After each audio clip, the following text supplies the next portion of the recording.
Well, hopefully Live more. now. Hello, folks. Yes, sorry for my voice today. If I sound a little like I can do my Barry White today. Got my low voice on, but yeah, I just am fighting this cold. I feel fine, but I just sound horrible. So there you have it. All right, so we're going to get right into this today's show. We are really excited to be talking about the playoffs finally, and not talking about who makes the playoffs. So here we go. Today's date is the 13th. Taxes are due in 2 days, kids. 2 days. Hello, Hockey World. How you doing today? It is Monday, April 13th, 2015. I'm Kevin Allen of USA Today Sports. I'm Eric Duhacek of the Globe and Mail. And I am Eklund, and you're watching the Cranky Hockey Writers Show on HockeyBuzz.com. This is the show where Eric, Kevin, and I get together once a week to try to figure out the problems of the world. And I apologize for my voice today. I feel fine. I just sound horrible. So I'll let those guys talk, which is always what you guys want anyway.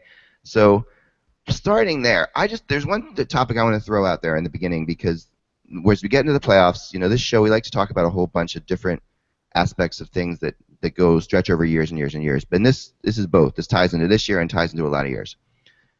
How important is it for a team that's hot going into the playoffs? I've been trying to go back and find the statistics to see if it really matters. Like, we see teams flounder down the stretch and still win the cup. We see teams that are really hot. And the reason I bring this up is because I was at the game, the Senators-Flyers game on Saturday, and the Senators really, they did not look good to me in that game at all. I mean, they've been through a lot. They've played really hard. And they were sort of, you got the sense that they finally relieved. They kind of got the sense that they were going to make the playoffs at this point. And they hung on and they won, but they won only really because Hammond was there for them. They didn't put any pressure on. And yet, the second that game ended, all the national media of Canada was talking about, when I was seeing them in the halls, were the fact that they were convinced the Senators were going to beat the Canadiens if they met the Canadiens. The Canadiens were screwed. There's no chance. The Canadiens have no shot. And I just found that incredibly bizarre. I really I feel like the Canadiens will win this series. It could even be a quick series. Sometimes I feel like, a team, I mean, there's just so much more experience on the Canadian side of the puck, and they have Carey Price, by the way. So that's my thought. But Eric, what have you seen in history as far as this goes? And looking at we'll start with Montreal, Ottawa. Well, first of all, it's a great point, because I've never believed what the case that you just stated, that there's a direct correlation between being hot down the stretch and winning a Stanley Cup. I think there is a direct correlation sometimes between being hot down the stretch and winning a round of the playoffs. But inevitably what happens, I don't care which team you are. You could be the greatest team in NHL history, but over the course of an 82-game regular season and over the course of a 2-month playoff, everybody hits a flat spot. And so the key is to play through that flat spot.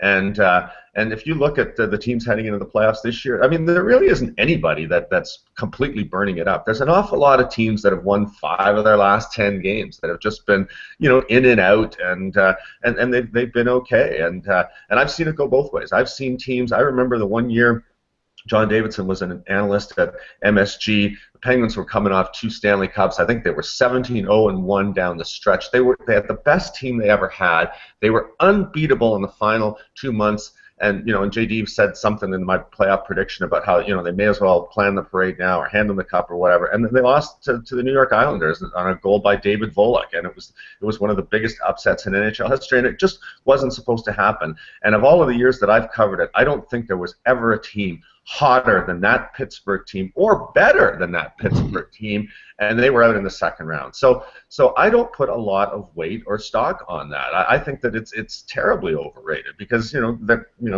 short answer is sometimes it helps and other times it doesn't. Right. Kevin?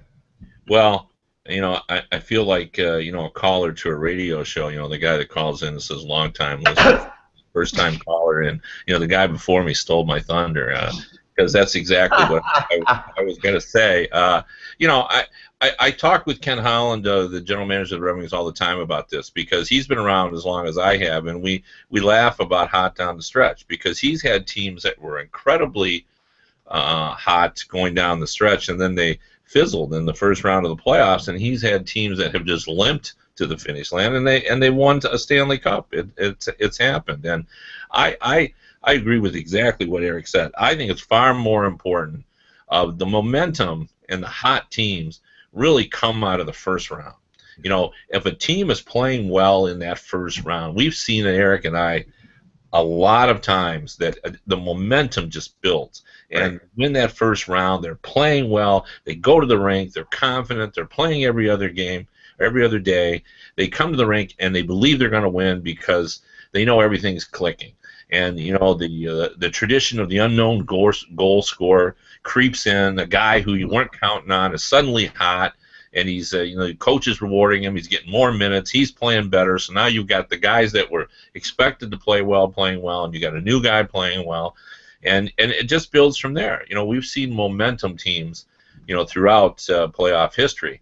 Now, the second part was, you know, where are we on Ottawa, Montreal? And I'm taking Ottawa to win that series, but not so much because they were hot down the stretch. It's just that when I watch that team now, I think they match up pretty favorably with the Canadians. You know, they've had success with them during the season. Their goaltending has been sharp.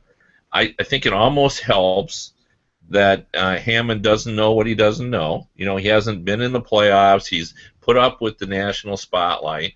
But more importantly is that, you know, the Canadians are a below-average offensive team. And Carey Price, the Senators have solved him this season. You know, they've scored some goals against him. His save percentage is below 900 against the Senators.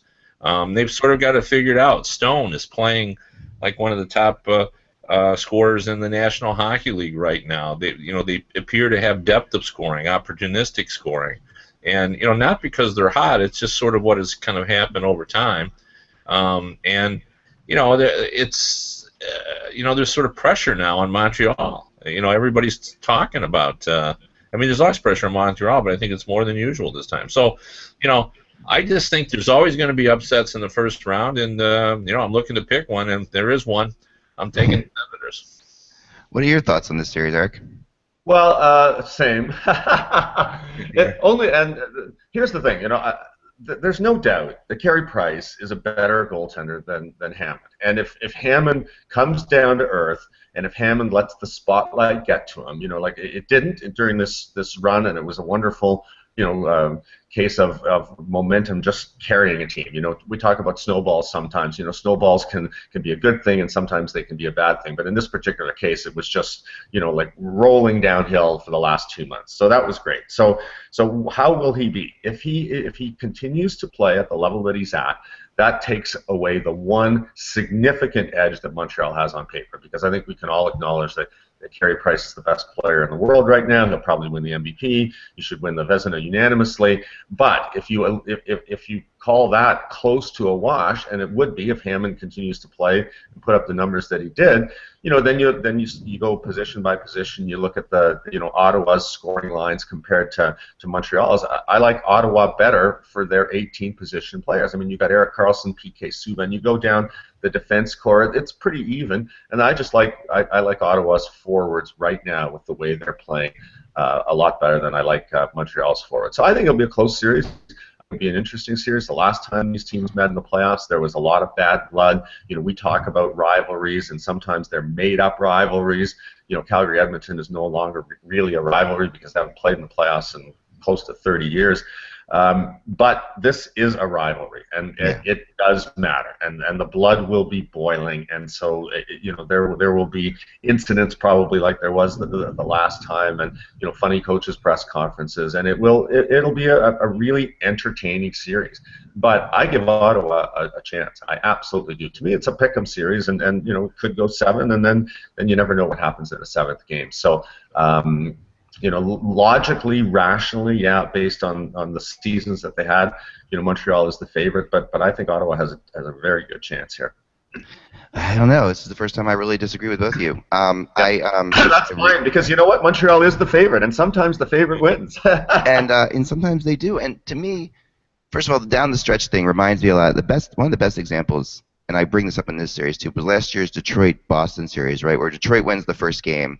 And they were a really hot team down the stretch. Boston, and Detroit had to play playoff hockey for 3 months. We heard all the all the cliches you hear to get into the playoffs. Boston had it wrapped up by Christmas. It was just it completely, and Detroit takes that first game, and then Boston just wakes up and rolls them. I could see this series being like that. That's how I see this. I see that I think Ottawa comes in, and two things I noticed in the last, because we've all watched the Senators a lot over the last 2 weeks because they've been in this run. One thing I noticed in the first period of that Penguins game when they fell down 3-0, they looked inexperienced. They looked nervous, and they looked like a team. They reminded me of Columbus when they were falling down 3-0 last year in the playoffs to the Penguins.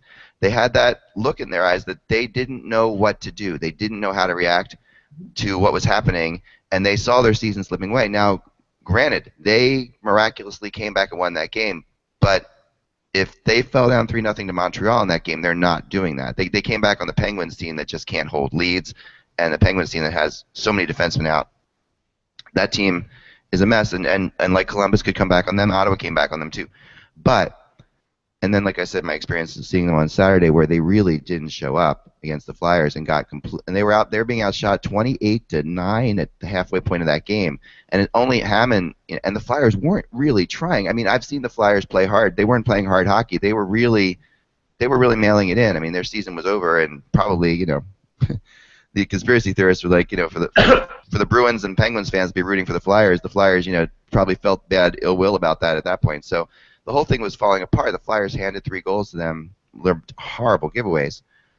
I think that when I look at this Canadiens team versus last year's Canadiens team, I think this is a better team than the one that went to the conference finals.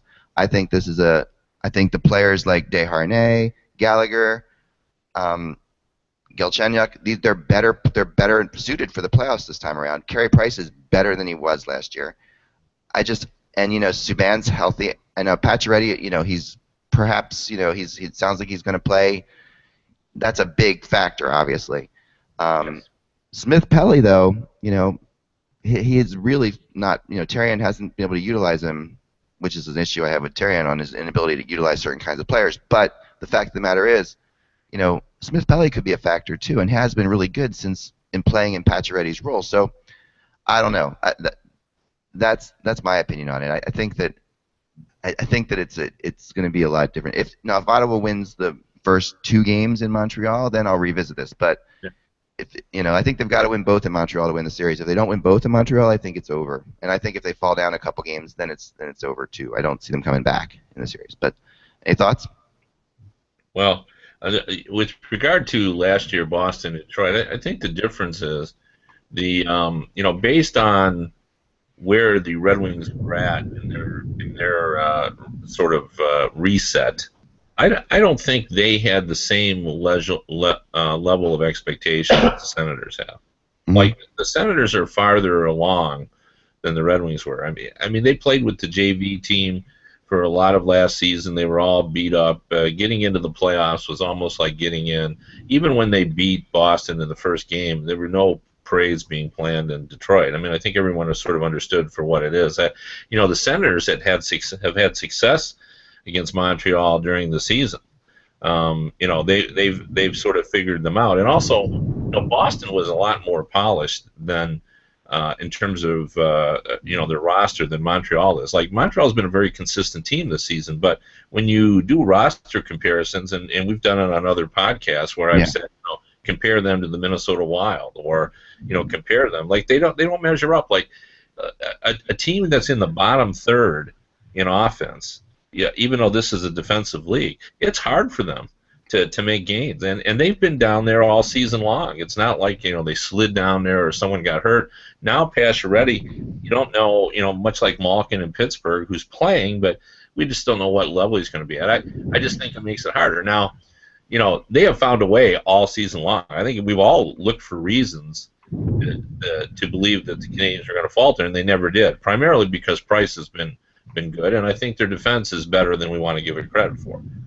They play a good team defensive game, but I think this is, just as Eric said, a toss-up series and could go either way. But I think there's a real chance that the Senators are going to beat them, and that's why I took them. I just think there's going to be upsets, and sometimes what you see is what you do get, and what I see is a Senators team capable of beating that. And I thought the most interesting thing that was said, and all the things we've said, is what Eric said when he said when you line their rosters up, and I have looked at that. Ottawa's roster is more impressive other than in net, and Hammond's been really good. I mean that's that Senator crew. When you look at their depth up front now, and the way they've played defensively, I mean Markov is a skilled player, but he's old, and Subban takes chances, and you can go down and up and down the lineup, and Galchenyuk had a pretty rough go. He was in and out, and he's been better lately, but I think they were hoping he'd actually be a little farther down the line than he is. Certainly he's more advanced than he was a year ago, but like nobody is in Montreal is going, wow, Galchenyuk, he's just really taken off. They're just, he took another step, and he's getting there, and he's going to be a really good player. We all know that, but so I think this is going to be a fun series, a great series. I give Montreal a lot of credit for the level of consistency they've showed this season when a lot of us thought they were going to falter, and they never did. I mean, for a team that struggles to score goals, if you look down who's down there with them in the among the low scoring teams in the league, it's not the teams that are in the playoffs. Yeah, that would be my point. So anyway, I know. I think it's going to be a great series, and if Montreal won it, I wouldn't be shocked. I'm just saying I think it's going to be Ottawa. Yeah, upsets in the first round. That's another good topic, and along I want to transition into something that I believe, Eric, I definitely want your opinion on. I don't think there are any upsets in the Western Conference. I mean, this is the first time I ever remember that you could look at four series and say no upsets. Like there's not a single team that could win in that Western Conference that I would call an upset. Your opinion? No, I would agree. I mean, there are 4 pick'em series. I would say the closest to one where like a series where I'm going to guess that when Kevin and I and everybody else that does what we do make their picks, I'll wager very few people take Nashville over Chicago. I think St. Louis, Minnesota is going to be a coin flip. I think Winnipeg, Anaheim is a coin flip, and Calgary, Vancouver is a coin flip. I do think that Chicago, Nashville, I think people are going to look at Chicago's playoff pedigree, the possibility that Patrick Kane could be back after a round, and just like what that might mean to the team. Even if he's not in the lineup in the first round, I can see that galvanizing the dressing room. Guys, if we can get by these guys, we'll get Kane back for a playoff push. LA is out. Our one nemesis didn't even make the playoffs, and we've got a real chance here. It's the year before the Kane and Taves contracts kick in. The players are smart. They understand that this is Chicago's best chance if they want to have a modern day dynasty to win again. So if you look at the 4 series, let's start with that one. I just think Nashville, it's that hot cold thing, but they really haven't been that impressive in the final, I would say, 2 months of the season. And in many ways, you could argue that the best team in the West right now is the team that didn't make it, the Dallas Stars. They were very good down the stretch. So I would say that is the one series where people are going to look at that and say, okay, Chicago should win that one pretty easily. And then if Minnesota and St. Louis beat each other up, and if it goes 7, they could be poised to capitalize on that too. It'd be interesting to see how that goes. I don't see, Kevin knows Nashville probably better than anybody on our side of the fence. Be interested to see if he can make the case for Nashville actually finding a way of winning that round. Kevin? Yeah, no, I really can't, and I feel exactly the same way. Like, when I evaluated Chicago as I was doing my capsules, the one thing I was struck by is I can't believe their record wasn't even better than it was. Like, their goal differential is strong. They've dealt with the injuries and kind of slugged along. It's almost like you reach the conclusion that they had a little of regular season boredom, that they just couldn't become inspired. But they still have all the same pieces they always have. They're still an excellent transition team. And the one thing that I worry about Nashville, like, they really have improved. Laviolette's impact has been significant, but it's also just been significant that Rene has been healthy and that Seth Jones is a year older. and they've sort of kind of all come together, and Forsberg has arrived as well. All those are factors. But who is the flag carrier on the Nashville Predators? Like, who's the guy? I mean, Mike Ribeiro has had a terrific season, but one GM said to me, and I brought this up before, but it just bears repeating. Like, can you win with Mike Ribeiro as your number one center? I mean that's his. Now he didn't mean it in a mean-spirited way, but he almost said it like it's been incredible the run they've had. But in the West, where you're dealing with guys like Taves and Getzlaf and Sedin and Datsuk, they got Ribeiro. Who's had a great season, but it's just not the same. And they've played so well, and Rene's so good, and I think they have an edge in goaltending. Like Crawford's won a championship, but I think Rene is a better goalie. And so I think and their defense. Chicago's defense is really good, but Nashville. Yossi has been better than Shea Weber this season. Now he's not going to get Norris Trophy because he doesn't have the same pedigree, but everybody that I've talked to who has been around the game says Roman Yossi's been better than Weber this season, and Weber's pretty good. So, and they've got Ekholm, and they've that Jones is better. That's a really impressive defense that Nashville has. So again, I think if Nashville won, would have I shocked? No, but it really is a bunch of pick'em series. But I'm leaning toward Chicago. Again, I get to disagree with you guys. Awesome. Yeah. So I'll either be looking like an absolute idiot next week, or in 3 weeks from now, I should say, or brilliant, right? So you guys, again, in this season of goaltenders, and this has been the year of goaltenders. That has been the topic of this season. Has been the year of goaltenders. Are going against Rene and Carey Price in the first round. I mean, these are the two guys. I'll probably go against Devin Dubnyk too. Just a spoiler alert. There you go. So this season has been about goalies. This whole regular season has been about goalies, and these two guys. I mean, Rene's the second in voting for the Vezina probably, and I mean, the only thing I'll give you on Nashville in this series is I believe Laviolette wore them out. And Laviolette's systems, I've seen Laviolette's system before close up, and I know that this is what happens, right? Laviolette will wear a team out. Because they play every game like it's the 7th game of the Stanley Cup Finals. And I think they got tired. I really do. I really feel like they were exhausted, and they were playing at such a high level in the beginning that's why they ran up. But this team's never been more than 5 points from 5 to 10 points from maybe not even 10 to the President's Trophy all year long. They've been very good. I mean, they definitely had their lull where and other teams had their lull, and we say they got bored. I think the Predators, to a degree, you could argue, got bored.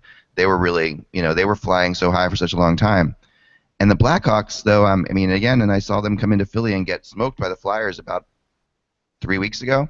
And there was a time there when the Blackhawks couldn't do anything right about 3 weeks ago. So granted, that was one of their lull times as well. I don't think that the Blackhawks, trade deadline acquisitions have been anything for them. I don't think they've really helped. I think Patrick Kane is coming back for sure, and I kind of somehow feel he's going to get back in this series at some point. But I think that, the Predators, there's just so much momentum behind this team, and having not been in a position to actually be a favorite in a playoff series for such a long time, I can't help but think that they're going to find a way to win this series, and that Rene's going to be the difference. I mean, and Crawford is one of my favorite goalies as well, but I just think that I haven't seen the fire in the Hawks all year. I've seen them; they've played very well. I'm not taking it away from them; they've played very well, but I haven't seen the fire that I've seen in the Predators. And I think that the playoffs will reignite what the Predators had in the beginning of the year. In a lot of ways, we'll find out. That we never know. This is the beginning of another season, so. Yeah. Well, you know what? I'll say this. The one thing that scares me about Chicago is the secondary scoring without Kane. And even if Kane comes back, if you remember last year's first round between Chicago and St. Louis, the Blackhawks dropped the first 2 games and then won the next 4. And St. Louis had all those injuries, but Chicago had playing without Taves and Kane down the stretch, and it really took them a couple of games to get up to speed, and they were lights out good after that. So even if Kane comes back at the end of the series, I don't know that he'll have any kind of an actual on-ice impact. There may be like an emotional surge that his presence in the lineup could provide. But realistically, you're right. Vermette has not scored since he's gone there. Richards didn't play the last week. He has not been the same player that he was. So then you're down to Saad, Shaw. Can Bickle have another playoff like he had? Once you get past the Taves, Hosa, probably Versteeg line, it drops way off. So they're going to need to get the defenseman to chip in. They're going to have to find somebody in the bottom six of their lineup chipping in the odd goal here and there. And Nashville, to me, is deeper up front once you get past the front line guys. And that's the one thing. If they win the battle of the secondary scoring, that's how I can imagine Nashville winning. Yeah, and what's interesting about these two teams in the regular season is they haven't played in the year 2015. Their last game was in 2014. They played 4 games very early in the year against each other at a time when Nashville was very good, and Chicago won 3 of them. So that there were 3 of the few losses Nashville had because Nashville dominated their division with the exception of the Blackhawks. They were they basically took over their division. So I mean. And it's funny, Eric, you bring up a really good point that the Stars are the hottest team and perhaps the best team in the West right now, where in the East the best team is perhaps the Blue Jackets. And it goes back to my system that I brought up before, that a team that wins a month of the season should get a chance to get into the playoffs, even if they weren't good earlier. I'll just throw that out there. But anyway, I know it doesn't work that way. No. But let's go to Minnesota real next. Eric, we'll go there with you because yeah, there's a team. I mean, no one's been hotter than the Wild. Right. And this is just this. But the Wild, this is the thing I want to discern: the Wild and the Senators, 2 teams that were incredibly hot in the second half of the season, but 2 teams with very different expectations in my mind going into the playoffs. The Sens are playing with house money, no questions asked. The Wild, people thought the Wild should be there. This is a team that they've had they won a round last year. They've been getting better and better every year. So I think the Wild just, they came on, they made the great trade, the Dubnyk, but besides that, they're different situations, I think. But no, you're 100% right. Hey, if you go back to my Twitter feed around October 5th or 6th, I had Minnesota as the team coming out of the West. And there was this huge backlash. Minnesota, are you kidding? And I made the point, here's a team that's on the rise, that has, excellent position players, just getting better. I thought Vanek in for Danny Heatley was going to be a major upgrade, and the only question mark was the goaltending, and I thought that Darcy Kemper would be okay. And so for the first 4 months of the season, there was an awful lot of and then all of a sudden Minnesota got good again. And a lot of it had to do with the fact that they did solve the goaltending thing. Kemper wasn't good, but I did make the point that their goaltending was the one thing that worried me a little bit. They got that solved. So now here we are at the start of the playoffs. I should be touting them because they were my preseason pick. Yeah. But I don't like this matchup for them just because I think that there's something about St. Louis right now, knowing that they've been waiting, and they've had all these really, really tough matchups in the first round. They got LA a couple times, they got Chicago last year, so they've had these wonderful regular seasons, and the reward for these wonderful regular seasons were extremely difficult first round matchups. And I think that they look at Minnesota, even though Minnesota is a very good team and has been playing very well, they would rather play a team without that long playoff pedigree than otherwise. And so you have to play somebody. I think Nashville would have been a better first round opponent for them because I think they would have probably brushed Nashville aside. But nevertheless, I just think that Tarasenko came back the final week, Steen came back in the final week. They're different from where they were last year. Last year they were so beat up. Backus wasn't right. Oshie wasn't right. Tarasenko was playing with a cast on his thumb. So they've got their defense back. And they almost beat Chicago like that, though. I mean, last year. And they went 6. I think if you watch the 6th game, okay, they weren't going to win. They were pretty much out of gas at that point. But I just like sometimes you just have to sit back and say, okay, let's look at St. Louis. 3 lines that can score. Deeper defense than like one of the deepest defenses in the National Hockey League. And again, is the goaltending going to be good enough? I think it is. I think that the Blackhawks with Corey Crawford have demonstrated that if you get respectable NHL goaltending and if you have the best team, you can win a championship, or at the very least get out of your conference. So I mean, I have a tough time with it because, as I say, I love Minnesota's team and I love what they've done. And this is one of those series where, I'm not sure even how compelling the hockey is. I think there's going to be a lot of drama. I'm not sure that the hockey itself is going to be all that compelling. But this is one of these ones I want to see how it plays out, because I'm just, my natural curiosity says, okay, how is this going to play out? Because I don't really know. But we have to make choices. I'm picking St. Louis. Yeah. What do you think, Kev?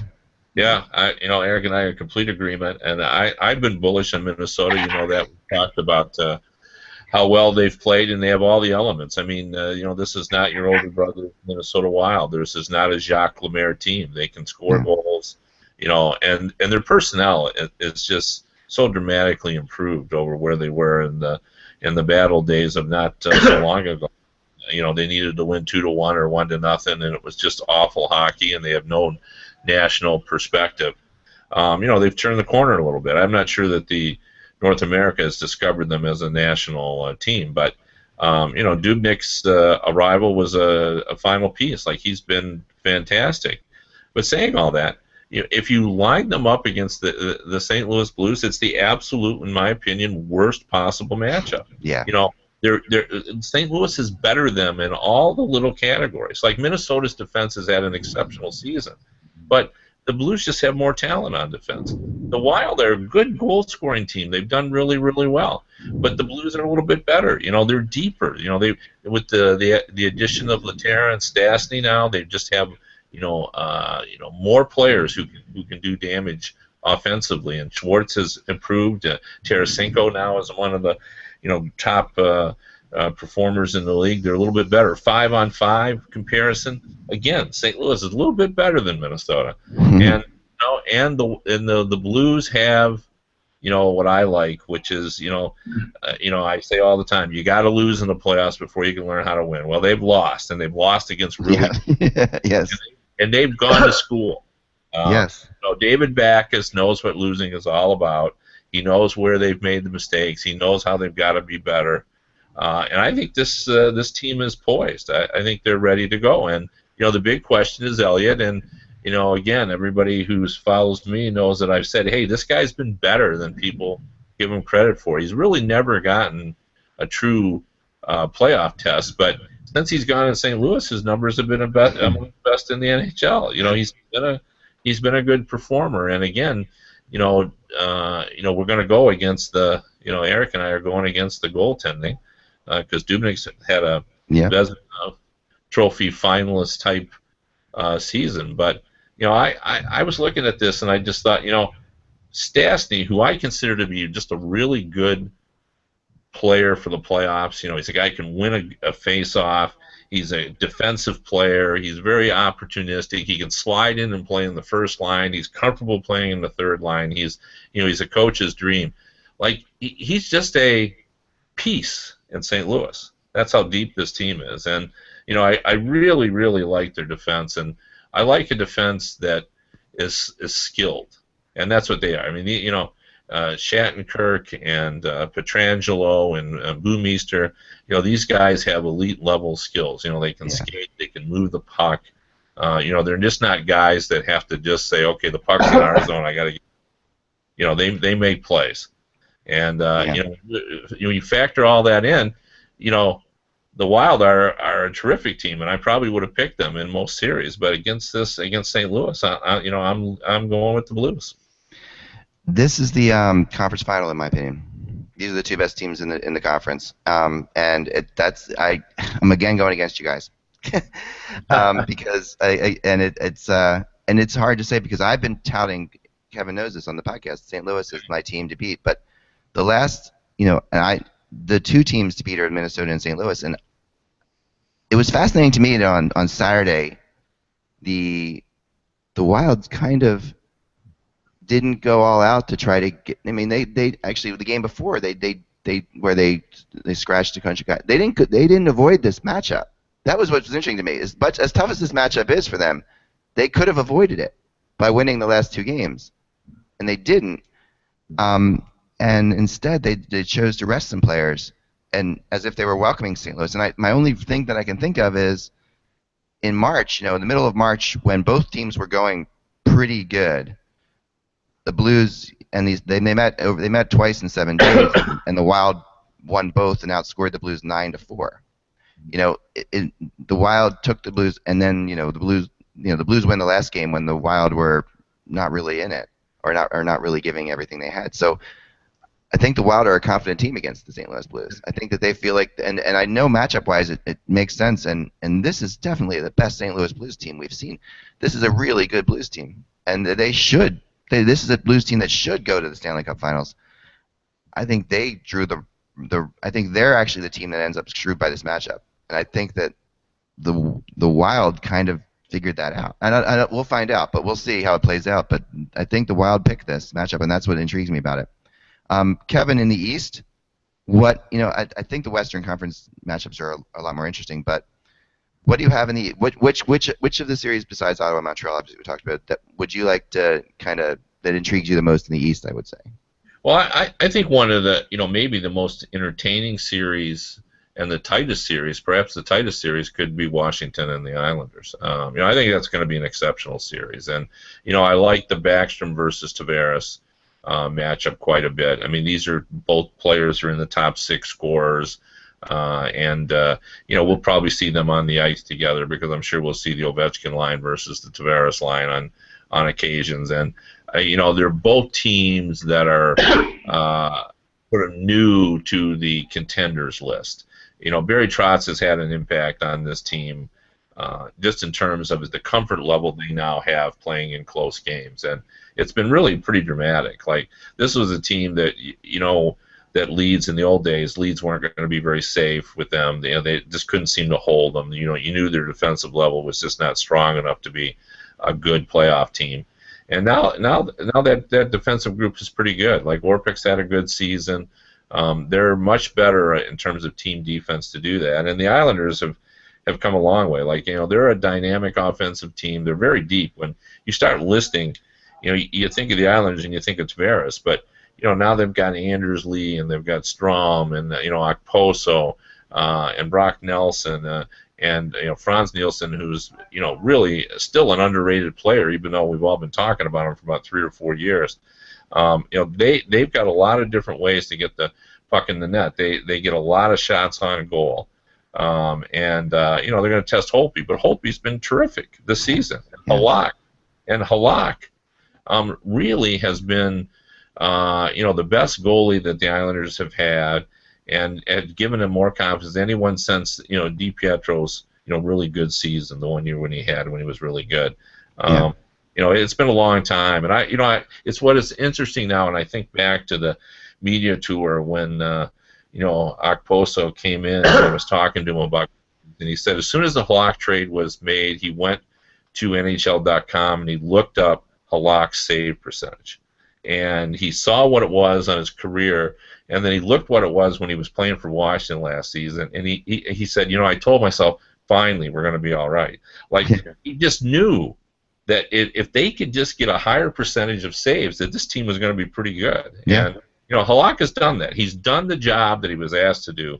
He's kept them competitive, and I just think it's a great series. And I think it's the one toss-up series. I feel comfortable in my picks in the East, but the one where I think it's just a coin flip is Washington and the Islanders. I ended up taking the Islanders, but I wouldn't bet my house on that one, because I think that series could go either way.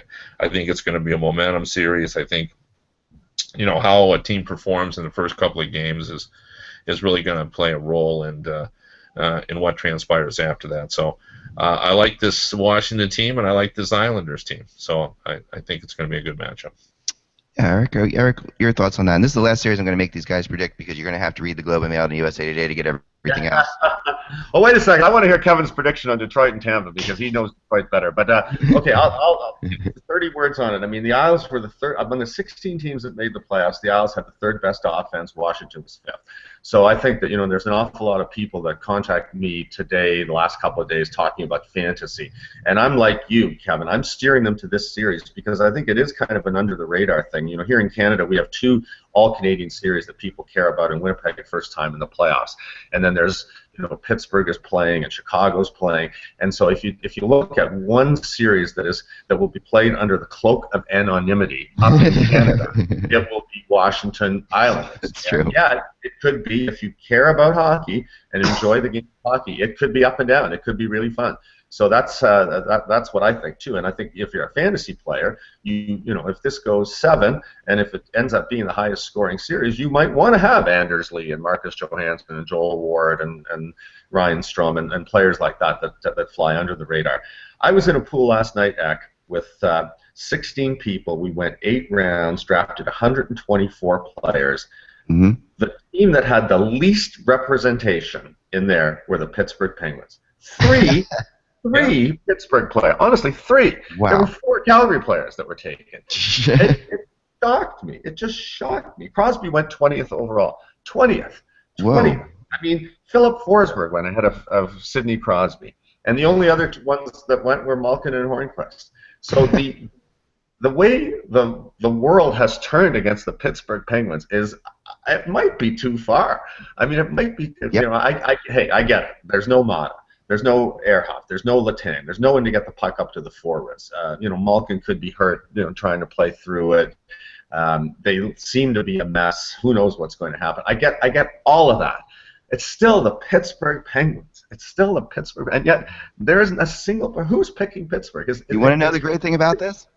Is it going to be 100 on favor? I mean, I don't, and I guess partly that's because of the matchup. New York has been so good and so consistent, and yet Pittsburgh had New York 3-1 last year. I don't know. I mean, there is a part of me that just thinks that the backlash against Pittsburgh has been overdone, and if they're 1-1 coming out of New York and building a little bit of confidence, and if Malkin has to step up and be really good, and he hasn't been lately. And I get why people are feeling that way, but there's a part of me that just says, okay, it's going too far the other way.